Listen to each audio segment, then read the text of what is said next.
everyone. Welcome back to another episode of Brown People Problems. Thanks for joining us today. Today, we have a local grassroots organization from the GTA. We have Manvir from Laadliyan. If you have heard of them, which I'm sure you have, you're probably as excited about this chat as I am. But if you haven't heard of Manvir or Laadliyan, Manvir is basically a dedicated community builder, and she has over a decade experience in gender equity, human rights, youth and community engagement, research, immigration, and settlement. She is the founder of Laadliyan, which is a non-for-profit emerging organization that helps South Asian daughters through education, engagement, awareness. And that is, I believe, the literal translation of the name of the word Laadliyan is for, beloved daughters. Laadliyan has directly impacted over 12,000 girls and women through mentorship opportunities, access to menstrual hygiene, bridging international divides, and much more. Manvir's accomplishments including being named in Brampton's top 40 under 40 in 2018, winning the Women Working in Social Activism Award in 2022, and receiving the Young Woman of Distinction Award from YWCA in Toronto in 2023. Congratulations on all of your accomplishments and milestones, Manvir, and welcome to the episode. Thank you so much. Thank you for that intro. I really appreciate it, Nikita, and thank you for having me. Yeah, my pleasure. My pleasure. You've been on my radar for quite some time, and I've also been in the nonprofit sector with mental health for quite some time. So Laadliyan is a name, that you're just so used to kind of hearing about over the years, and I'm so happy that we're finally getting to sit down and have this conversation. I'm happy to hear that. I feel like I still sometimes struggle with when someone is, oh, I know about Lagli. I'm like, oh my God, you do? I don't really think anyone knows about it but me. So I'm very happy to hear that more and more people are learning about the organization and know what we do and what we offer and how we support girls and women in our community. I love that. Yeah, and I can really resonate with that. I was at a conference last year, like in October, and somebody came up to me, or I introduced myself to someone and I said, yeah, I also have a podcast. And they said, yeah, I listen to your podcast.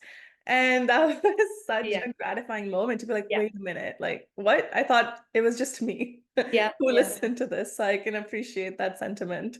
Let's talk a little bit about Latvia and it sounds like a really, really cool organization. It sounds like you've done a lot of great work.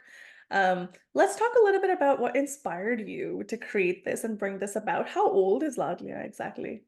Laadliyan turned 10 in 2023, which is crazy. Wow. Yeah, so we are 10 years old.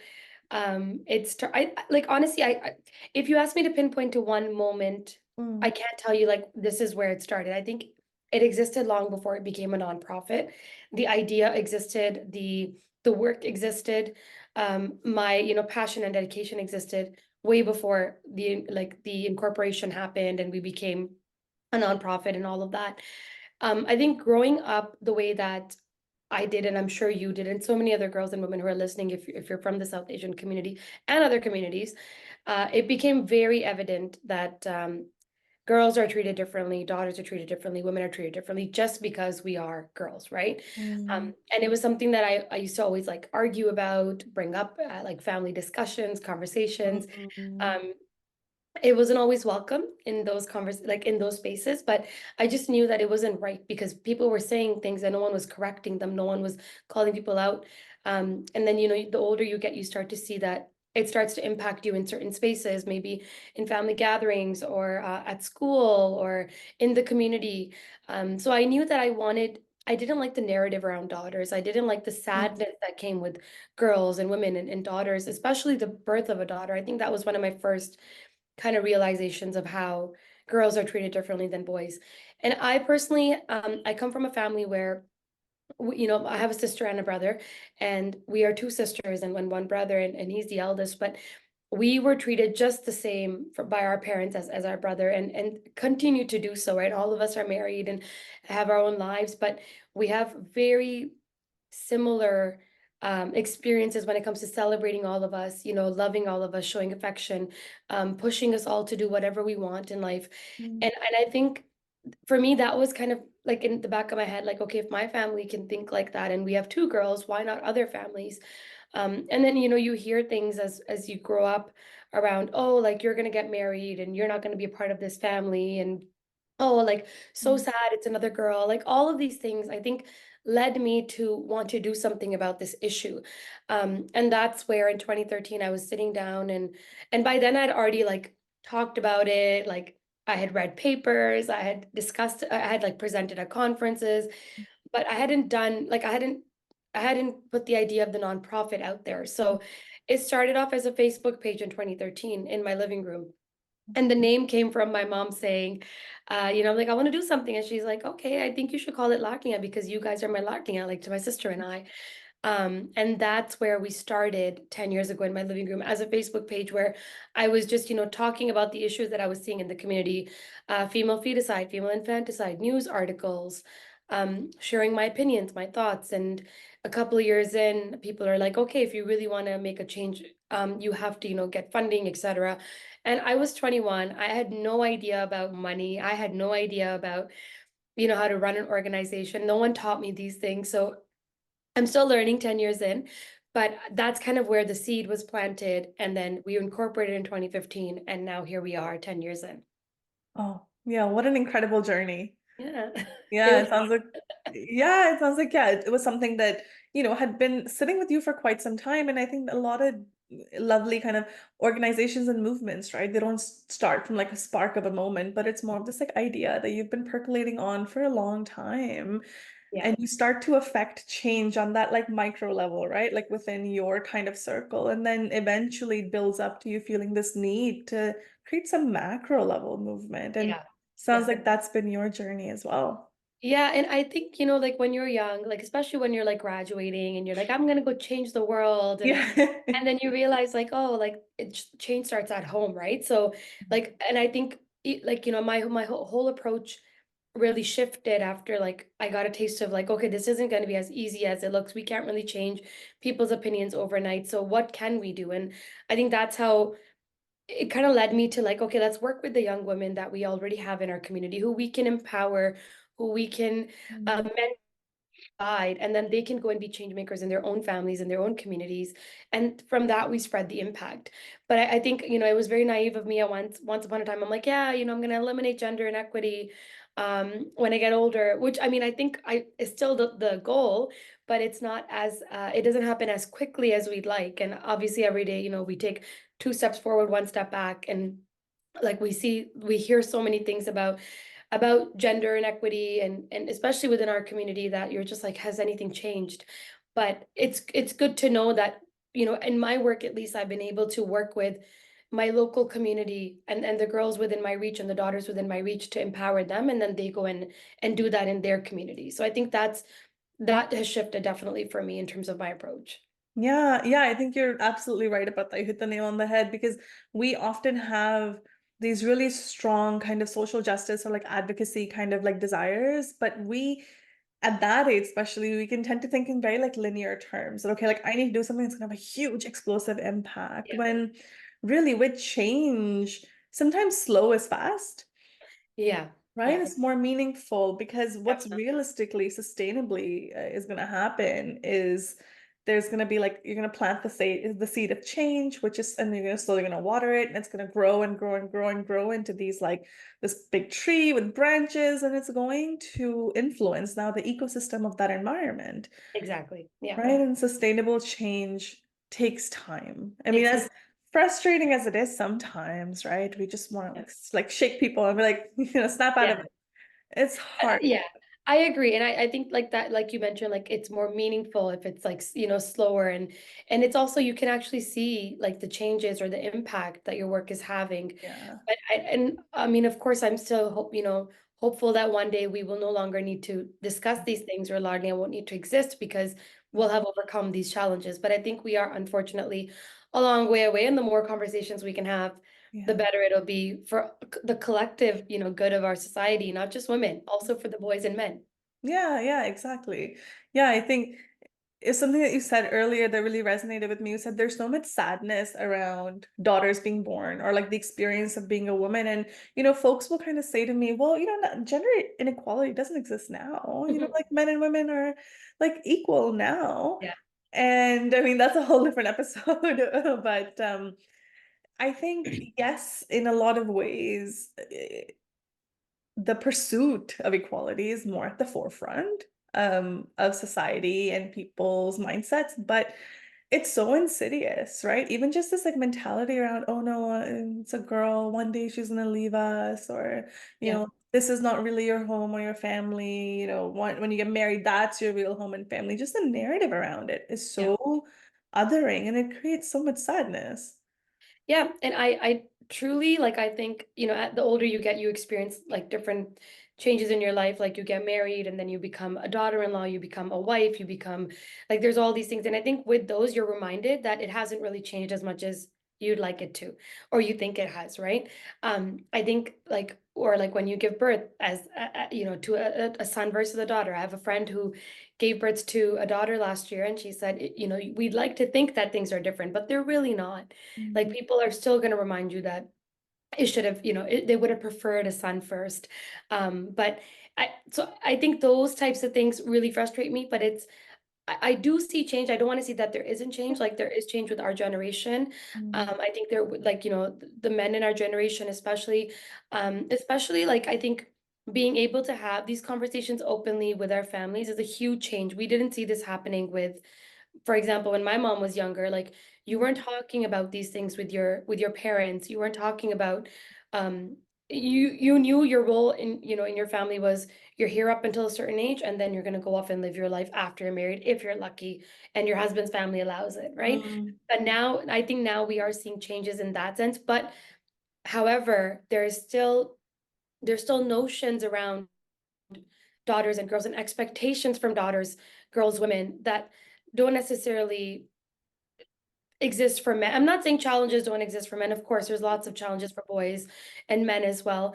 But I think that cultural notion really holds us back sometimes around what we are supposed to be, who we are supposed to be versus who we want to be, right? And Yeah. if you're a working woman and you don't really have time to cook at home because you're also working just like your husband, the pressure is still on you. Like the Yeah. pressure is still on you to make the food and keep the house clean, right? No matter what else you have going on. Mhm. So I think those are still comments you hear, you see, you experience as women. And I know for me personally, I have like it boils my blood. And that's when I'm like, am I a part? Like I tell myself I'm moving away from these things, but I catch Mhm. myself sometimes. I'm like I'm participating in some of those things that Laadliyan is against, and it really plays tricks with my minds.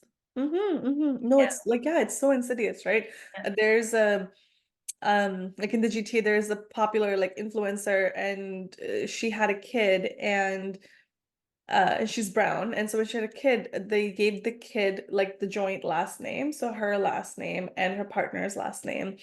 And we were having a discussion about this in my personal circle, and you know, somebody said, well, I mean, yeah, because she's famous and, she's rich. So, yeah, the kid should have her last name.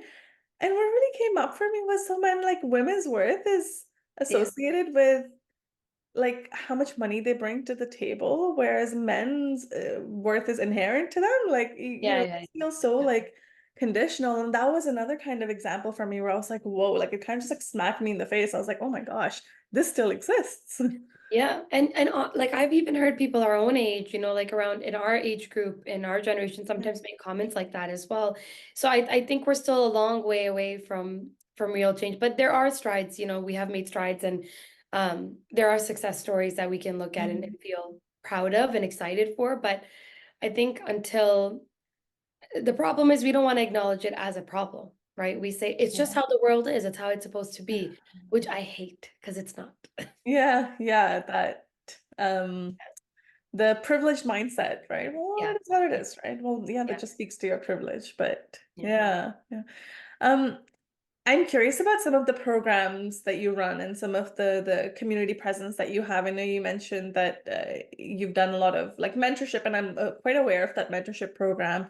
But I'm wondering if you can tell us a little bit about some stuff around the menstrual hygiene piece, and whatnot, because that's not. Yeah, we have quite a few different things that we do, and I think all of them are so important and like the first of their kind in our community. So we have our Largely Care Package program, which is a menstrual hygiene kit that we give out to women in need. And it's a twofold kind of approach, right? One is we want to normalize menstrual hygiene because it is a normal part of our existence. But growing up, you're always told to hide it. Like just this morning, my husband was helping me package the Laadli Care packages, and I'm like, who would have thought? Like when I was like 10, you were hiding your pads in your like Yeah.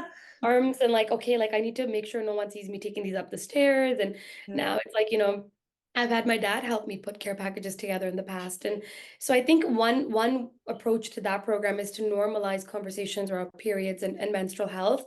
And then the other is to just provide that basic need that so many of us have, but are not able to access. These products are expensive and they're also very difficult to navigate. I think, I think when people think of periods, they think of pads and that's it. Because that's mostly what like, the messaging is, at least in our community.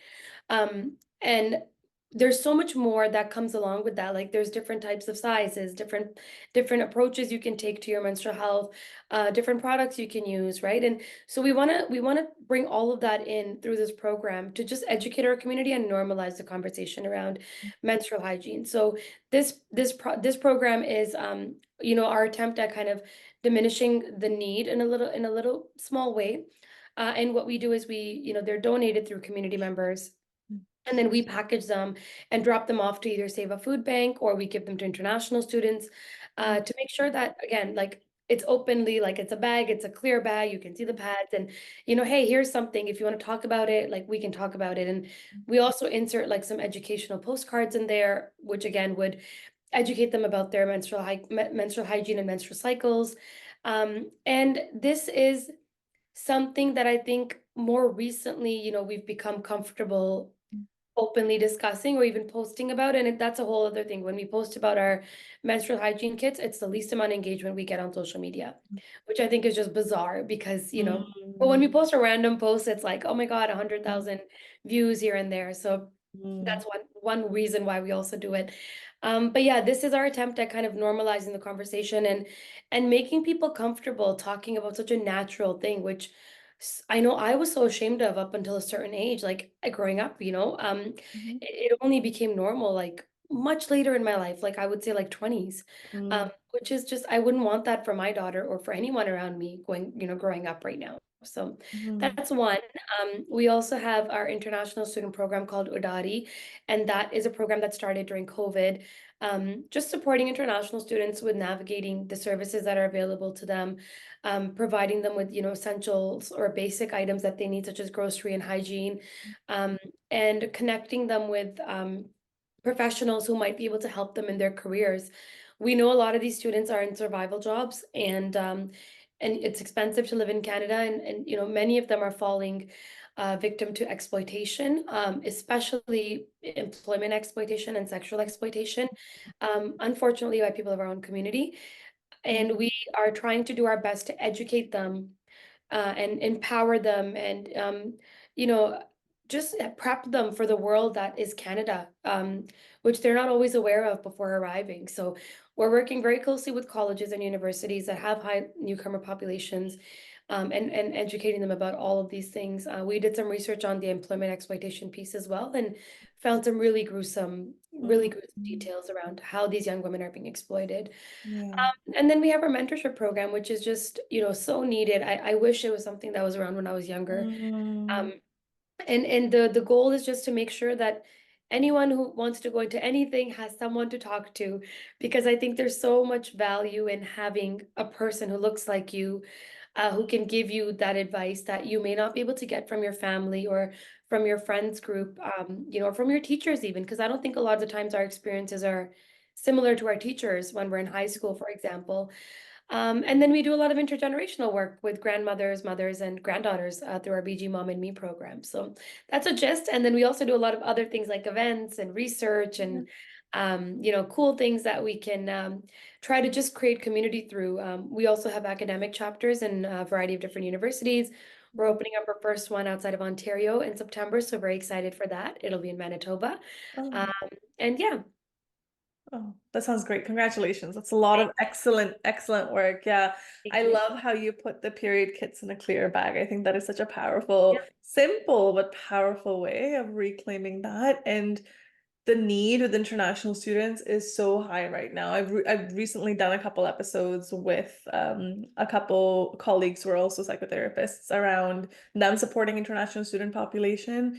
So yeah, the need for physical supports, of course, and also that psychological support. It's a very Absolutely. tender and vulnerable population. Yeah. Yeah. Um, yeah. Yeah. And we really see, I think, the role that gender, like, you know, gender and cultural expectations play in this population, especially with the young women, and what they think they should be like, or who they think they should be like based on what they've been told their whole lives, and how that is almost playing against them in some situations because, they're like, oh, this person is older than me, I can't talk back, or I can't stand up for myself.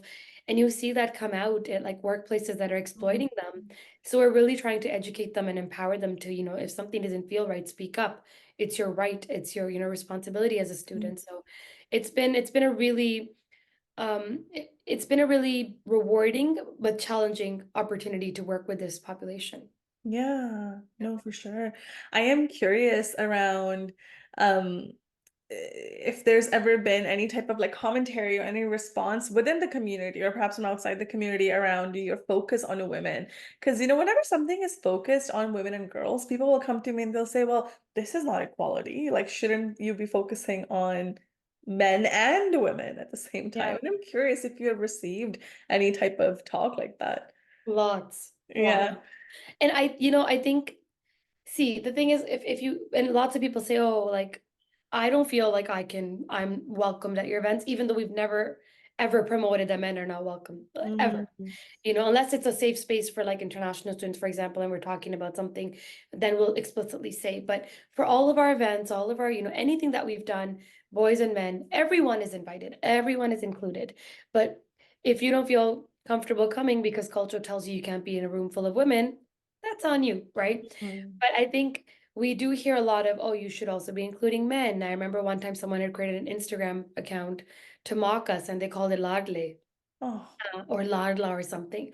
And I was like, go right ahead because you boys need it just as much as we do. You are also messed up and you've had so many things handed down to you and you don't understand what toxic masculinity is. You guys need to talk about your privilege as men, as boys, as brothers, as heirs to the throne and all of these things. And I challenge them to bring these conversations up. We've had so many schools reach out to us to say, can you come in and talk to our young boys about healthy relationships? And I'm like, I would love to. I would absolutely love to. However, I'm not the answer to everything. Mm, Laadliyan can't be everything for everyone. mm, Me telling young boys about healthy relationships versus another man telling them about healthy relationships is going to be so much more powerful if it comes from that man who mm, looks like them, who speaks like them, who they can see their father in, who they can see their brother in. But we haven't had a single person we can identify who can reach out and do that work.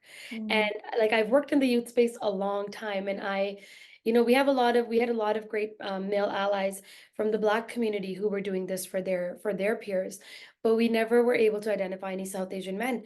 And I'm not saying they don't exist. Like, of course, they're out there, and they are passionate about gender mm, equity just as much as we are. But when people tell us, "Oh, you're not doing enough for the boys and the men," it's frankly not just my responsibility, mm, right? And we do convey that to everyone who reaches out to us.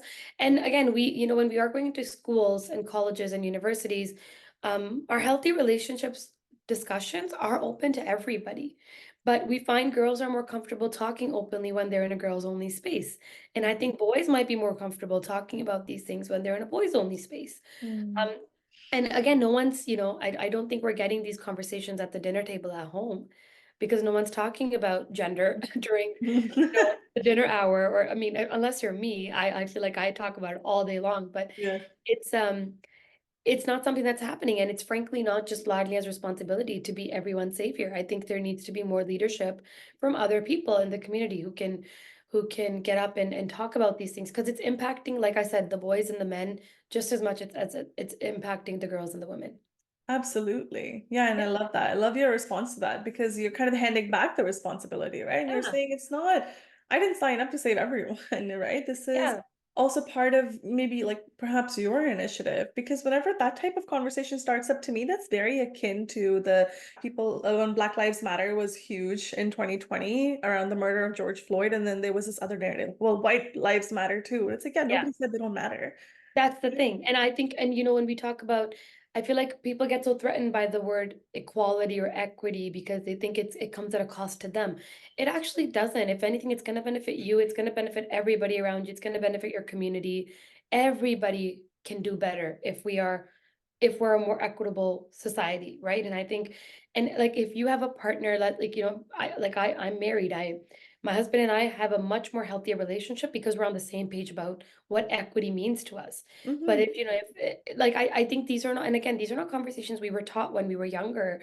We didn't necessarily see them in our own families or in our own homes, but these are things you have to take the responsibility to learn on your own. But one doesn't come at the cost of the other. I think that's where, a lot of people get threatened. Oh my God, like if women start speaking and doing all of this, then what are we gonna do? And it's like, you're gonna chill as you already do. Yeah, You need yeah, to that chill. it doesn't impact your stance, right? Exactly. Yeah, but we're so conditioned to look at everything as like black or white or either or, Yeah. right? That everything that feels like is an opposition to you feels like a threat when it's really more about Yeah. collaboration. It's not about competition around Exactly. whose Yeah. I love pain that. is worse or whose suffering is more. It's Yeah. about collaboration. I love that. I love the collaboration piece. I think, and Yeah. that's like, when we have families that can work collaboratively, when we can all respect each other, when we have communities where we can respect each other, we're gonna go much further and we're gonna go quicker. Like, I Yeah. don't know why everyone can't see that. No, no, love it. We're on the same page with this. You know, that's so important. Yeah. Yeah, but I was curious about that because I get those types of comments all the time Oh around yeah. what about the boys and what about the men? Yeah. Um, I am curious, you've clearly done some really, really lovely work. I am wondering though, if there's some things that have made it difficult for you to have the perhaps the impact that you've wanted to, whether it's more like community based, because with a lot of community initiatives, there are a lot of supporters, but as with everything, there's also like a lot of naysayers, or there's just people who are had this like icy like indifference to what you were doing, and it makes it hard to broaden your reach. And I'm curious about your experience around that. So we really haven't had that experience, to be honest. And I think, and a part of that is probably just because Laadliyan, the name itself, is such a wholesome, pure name and like initiative, right? It brings people a lot of, like they get really happy when they hear it, and when they're able to say, oh, that's okay, that's what that means. They're like, oh, that's so lovely. And the one thing that I've heard consistently throughout the 10 years of doing this work is, what a lovely name, like what a lovely initiative. And I think every single person everywhere in the world has at least one daughter, woman, girl, friend that they can that comes to mind when they hear that word. Hmm. And I think that's the beauty of it. And everybody looks for a way to get involved. And I mean, sometimes, there are, I think one of the challenges is that there's so much interest from the community and we're not always able to engage everybody, but and also it's just a capacity thing, right? Like we are a smaller nonprofit. Our team is mostly volunteer based. There's only so much we can do. Like I was at dinner with a friend and she's like, she's a new mom and she's like, oh, you should start a support group for moms. I think we really need it. And I'm like, okay, next idea, and I'm like, oh, Yeah. I want to do it all, but Yeah. when do we, how much can we really, like, again, we can't be everything to everyone, although they're all wonderful ideas and much needed. But I think there's just so much, that's a challenge, definitely. Like there's so much that we need to do because the services that are already out there in like mainstream service world are not necessarily reflective of the communities that they're serving, right? They're not always so ethno-specific or culturally specific. And we're getting there. But I think it sometimes like that's a little bit of a challenge of just kind of making sure that you're able to engage everybody who wants to be connected with you. But no, we haven't had a lot of issues with, minus like I think just usual things like, oh, there's not always a lot of funding or there's not always a lot of space or um opportunity to like collaborate. I prefer collaboration over competition, but I Mm. feel like sometimes there are people who rather compete and do their own thing, even though we're working for the exact same community. I think those things can sometimes be a turn off or like a little bit of a challenge. But other than that, we've been very fortunate. Yeah.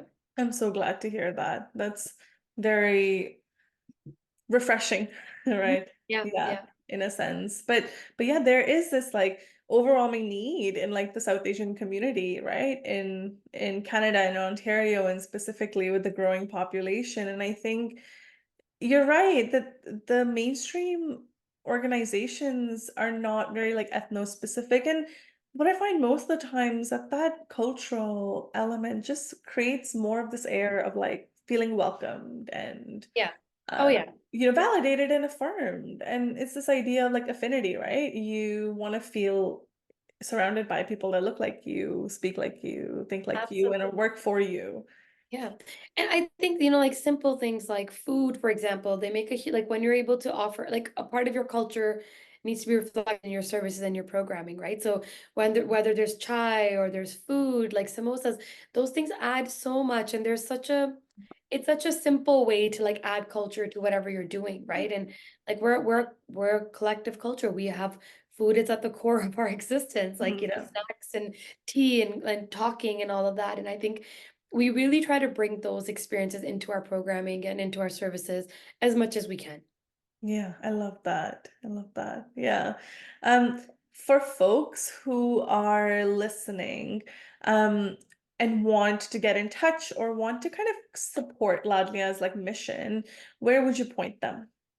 So many directions. There's so much you can do. Number one thing you can do is follow us on social media. We're on Instagram, TikTok, LinkedIn, Facebook. I'm not the one who manages those, so I've always confused those, but we're on all the major platforms. We also have a monthly newsletter that you can register for on our website at www.laadliyan.com.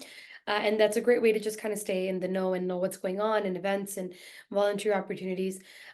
You can also consider, if especially if you are a South Asian woman or a girl, consider signing up for our mentorship program. I think it's Mm, so, and I can't emphasize how needed something like that is for our community. mm, Um, it's a free program, and we connect you with mentors across Canada and mentees across Canada who are looking to go into a variety of fields. I think at this moment we have 83 plus field. Like it could wow. be higher, but it's just, basically we want girls to know the sky is the limit, and you can, if you are interested in something very niche and you think I have no idea where to start, we can find you a mentor in that field who looks like you, who understands the culture, who's Mm, probably been through similar stuff as you, and can work with you, on like navigating that world or that path.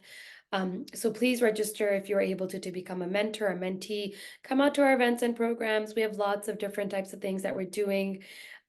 We are always featuring women and girls on our social media through our Largely of the Week feature. It's a great way to just shed light on the everyday, daughter and what she's up to. And it's really nice to just read people's stories and what gender equity means to them. And if you want to volunteer or be involved in the long term, we have a volunteer form on our website as well that you can fill out. And as opportunities become available, we're always accepting on a rolling mm. basis. Yeah, I love that. Your mentorship program, like I feel really called to that. When I Yeah, was, yeah, browsing your socials and your website, and that's something that I think I'm personally also gonna sign up for to be a mentor. great. But yeah, Yes. no, I think that is such an incredible program, and I am so pleased to hear that you have over like 83 professions kind of covered. Yeah, That's yeah. That is huge. one of the highlights. And I think again, like I don't think there's many programs out there. Yes, there is mentorship out there, but I think there's something different about being able to share that cultural nuanced piece with someone, right? Absolutely. And another way people can get involved is by donating a largely care package. I think those are always in need. We always need to provide those to people in our community who need them. They're $20 on our website, or you can just make a general donation for whatever you're able to contribute. I know it's hard times right now with inflation and just the cost of living, but if you're able to, every dollar counts, and it goes right back into the community. Yeah, no, I appreciate that. No, yeah, and for those listening, of course, the website will be linked down in the description notes, and in the show notes. But, um, folks kind of always ask me, like, what is something that I can do on a smaller micro level on my part to challenge some of the gender inequality? And given that that's been the mission and the vision of your work, I'm wondering. if there's something that comes to mind for you that, everyone can do a little bit, and, there's the general stuff like next time you witness something that doesn't feel right, like challenge it, Yeah. be curious about it, be cognizant of your biases. Um, but I wonder, what would you want to say to those folks? Oh my God, there's so much you could do. I think firstly, celebrate the girls and women around you. I would say that, right? And that is everything from small wins to big wins, because whether people feel, oh yeah, everyone's equal now, trust me, girls are not getting the validation that they deserve and they need, and women are not getting the validation and love and respect that they deserve and they need. So start there. Second would be, as you get older, and again, there's so much opportunity for learning and growth, as you know, at every stage of our lives. As you get older, do an audit of, what am I doing to contribute to gender inequity? Not equity, inequity. How am I playing a complicit role or being Mhm. complicit in that? Because you'll be, even I, and like I said, even I'm like, oh my God, I said I wouldn't do that, but here I am, like falling into the trap of culture because I'm getting married or whatever. Ask yourself, and I think it's a good way to keep your finger on the pulse and say, okay, you know what? That's like a real problem. And it helps you, like, it'll help you understand how deeply rooted it is in our community. And hopefully you can change that for the next generation after you, whether that's your own kids or people in your own family that you may want to, you don't want them to experience the same thing or even know that this is a thing. Because sometimes, like, I can't even believe that these are like actual conversations or notions or beliefs we have. And I think that's the most powerful way that we can change it for the next generation, is if we start to understand what are things we don't want to carry forward Mhm. in our, in within our kids, or for the next generation, whoever that may be, might be your nieces and nephews or other family members or siblings. Be aware of that. But I think change starts at home, and you need to, start making all of these conversations accessible and also not be so shameful. Talk about it at dinner, with your family. Talk about it, like, Yeah. and obviously, I'm not saying like go into detail about how gender-based violence this and periods this and that, but we should be able to have these conversations just like we talk. We also don't talk about other things like finances or anything, but Mm. nothing should be off the table, right? Especially in a family setting where everyone's supposed to feel safe and protected. Yeah, can we push the envelope a little bit, right? Like, and if the family doesn't feel like a safe space, and what about the friends group, right? Yeah, Like, can yeah, we challenge that? Can we push the envelope there? One of my favorite things to do now is I'm at the age where a lot of my friends are choosing to have children and whatnot. So anytime someone has a kid, I gift them a book. It's a kid's book. It's called, I don't know if you've probably heard of it. It's called Feminist Baby. And yes, I love that book. I think I've gifted it now 3 or 4 times. So I'm like, yeah, here's a really lovely way to instill some, gender equality, yeah, in your yeah, child rearing. And it's like yeah, it's so small, but it gets a conversation going and absolutely. started, and it puts you in that mindset.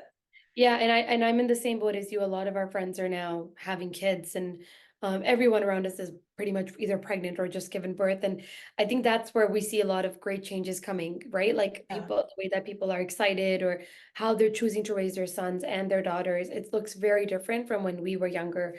And that's where I have a lot of hope that I think the next generation will be a lot more equipped, Yeah. and focused on a more equitable world and family structure for everyone. Yeah, I think I saw like a stat somewhere that said millennial dads are 66% more involved than their fathers, right? Was Love it? that. Yeah. Yeah, I don't know who shared that, but it's like, yeah, this makes sense. I can believe that. And the change that we're seeing, right? That gender equality piece is really coming through. But I love what you said around being cognizant of your own role in this, right? What are some small and big ways that you might be perpetuating this yourself, knowingly, unknowingly? And that's okay, right? We're not perfect. This stuff is so insidious and it's so woven into the fabric of Oh, like yeah. ourselves that it's hard to sometimes catch it. I'll say things sometimes and I'll catch myself and I'll be like, whoa. I was like, I'll take that back. I didn't mean that. I take that back. And that's okay. But that self-awareness only happens when you give yourself the opportunity to develop that self-awareness, right? Absolutely. Yeah. I love that, to be able to explore like, what role am I playing in this? Yeah. Oh, I love it. So many great initiatives and so many great things that folks can do. Um, Like I said, I'll have Laadliyan's information in the show notes. Feel free to get in touch, and there's a Q&A section as well to this episode. If you're listening on Spotify, feel free to leave a comment or a question. And if you're here on YouTube, the comment section is, for your exploration. So feel free. But this is such a nice conversation today with you, Manvir. Thanks so much for coming on. I'm so glad I could talk about this for hours. So I'm so glad that we were able to have this conversation. And yeah, to all those listening, just like I think I can't stress it enough. Just celebrate the girls and women in your life, as well as the boys and men in your life. But we all deserve it and we all need it. I think the world is a really scary place right now. And there's so much that we can just, do at home to change some of that within our own families. Yeah, absolutely. Oh, I love that. Thank you so much for having me. This was lovely. My pleasure. Thanks for coming on. Thanks for listening, everyone, and stay tuned for our disclaimer. The guest and the host of Brown People Problems do not offer individualized therapeutic or medical advice, and our conversations should not be interpreted as such. This podcast is not a replacement for therapy. This podcast exists for educational purposes only. Please consider your circumstances and engage with the content mindfully.